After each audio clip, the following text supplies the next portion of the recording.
When we think of advanced medicine, we often picture European hospitals, Greek physicians, or Arabic scholars. But what if I told you that long before the first European ship arrived on the Gulf of Guinea, the peoples of what we now call Ghana had already developed sophisticated medical systems? Systems that could set broken bones, stitch wounds, harness the power of hundreds of medicinal plants, and treat conditions that baffled physicians on other continents. This is not mythology. This is not folklore.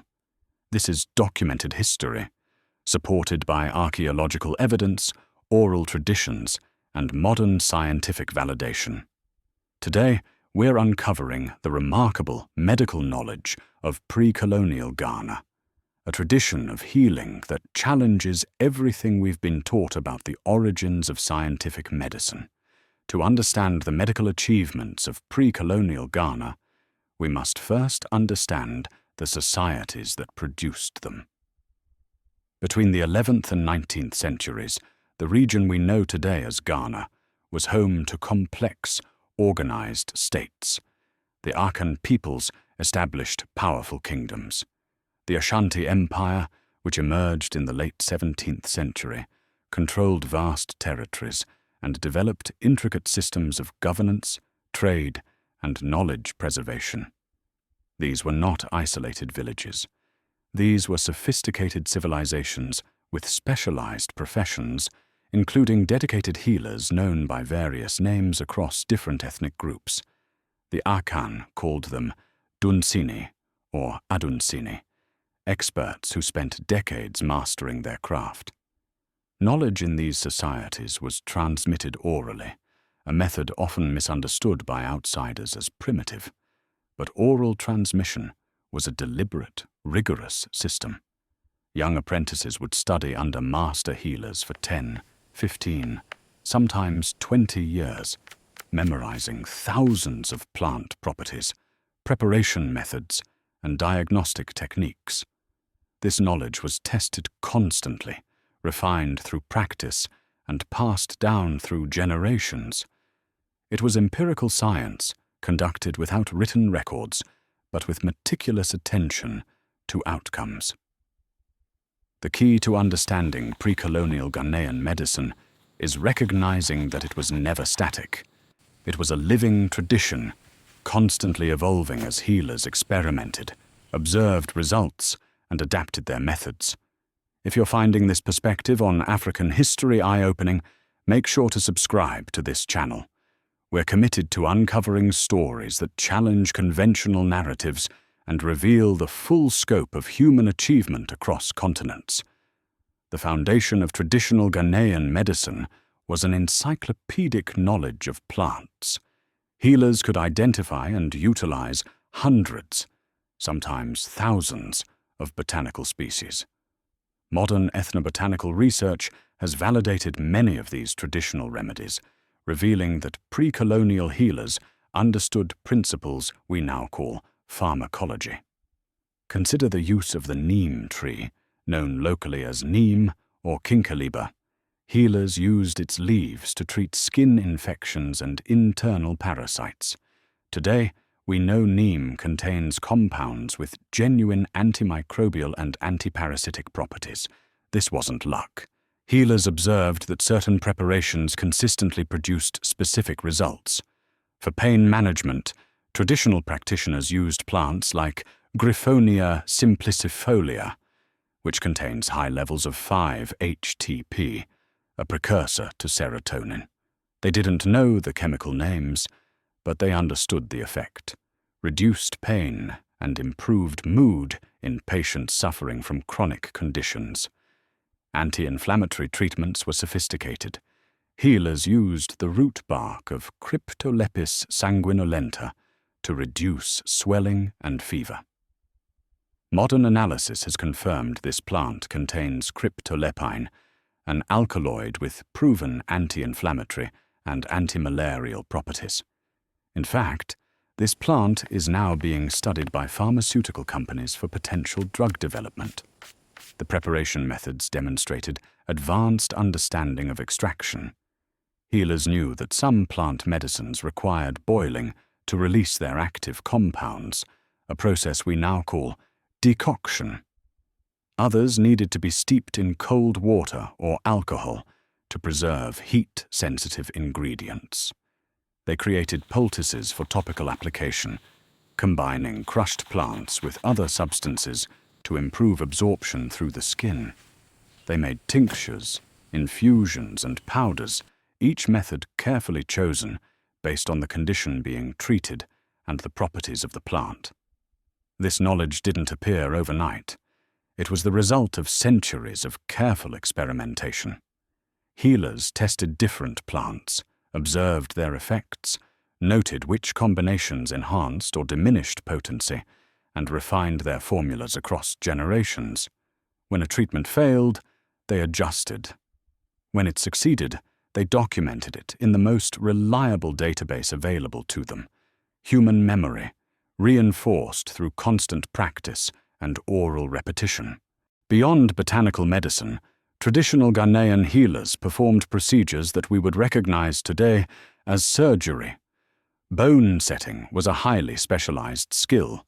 When someone suffered a fracture, healers could manipulate the broken bone back into alignment, create splints from wood and plant fibers, and apply herbal poultices that reduced swelling and promoted healing. The techniques were effective enough that many patients regained full function of their limbs. Wound treatment involved actual suturing. Healers used plant fibers or specially prepared animal sinew to close deep cuts, understanding that bringing the edges of a wound together promoted faster healing and reduced scarring. They cleaned wounds with antiseptic plant solutions before closing them, demonstrating an intuitive grasp of what we now call infection control. Abscess drainage was another common procedure.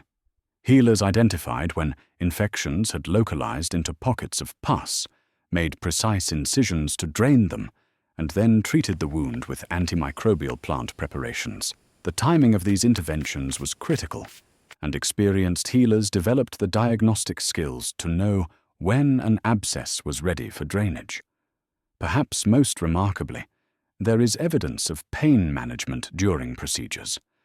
Certain plants, when prepared correctly, produced sedative or analgesic effects. While we must be careful not to overstate the sophistication of these techniques compared to modern anesthesia, historical accounts and ethnographic research suggest that healers used herbs from the Datura genus and other psychoactive plants to reduce patient suffering during painful procedures. Sterilization practices existed in various forms. Healers understood that tools used in surgery needed to be clean. Some historical accounts describe instruments being heated in fire before use, while others mention washing in specific plant solutions known to have antiseptic properties.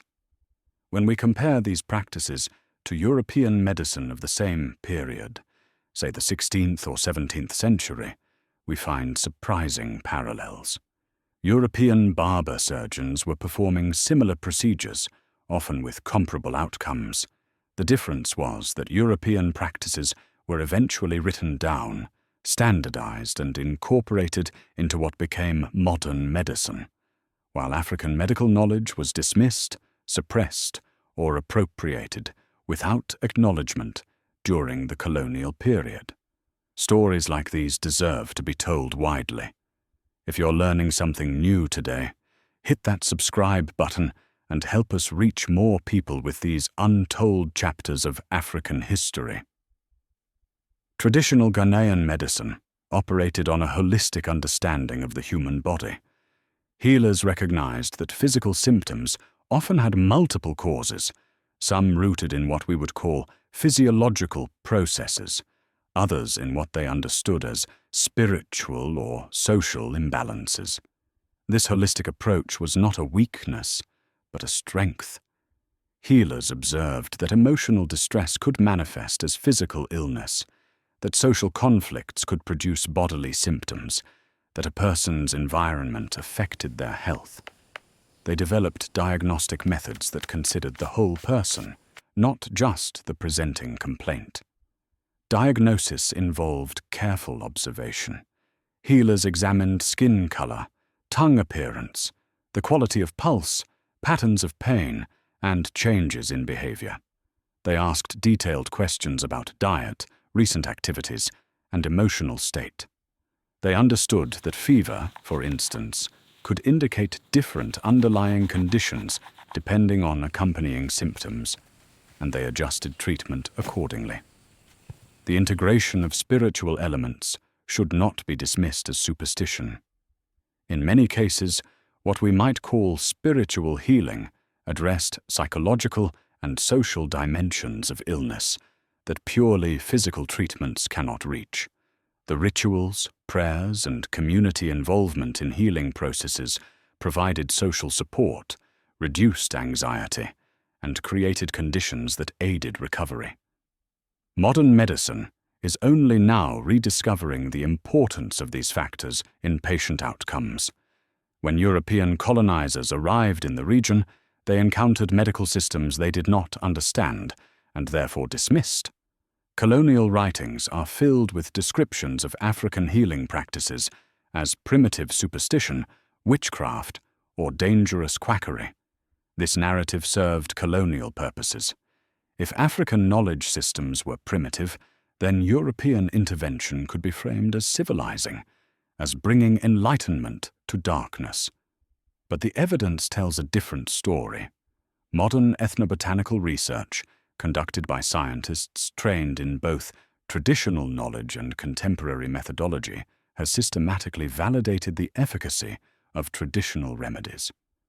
The World Health Organization now acknowledges that traditional medicine systems represent vast repositories of medical knowledge, and that many modern pharmaceuticals have their origins in plants first identified by indigenous healers. The anti-malarial properties of artemisinin, the pain-relieving power of willow bark that led to aspirin, the cardiac benefits of foxglove that gave us digitalis, all of these emerged from traditional knowledge systems similar to those practiced in pre-colonial Ghana. The dismissal of African medical knowledge was not based on evidence, it was based on prejudice. And that prejudice cost the world access to centuries of accumulated wisdom. The medical knowledge practiced by traditional healers in pre-colonial Ghana was neither primitive nor superstitious.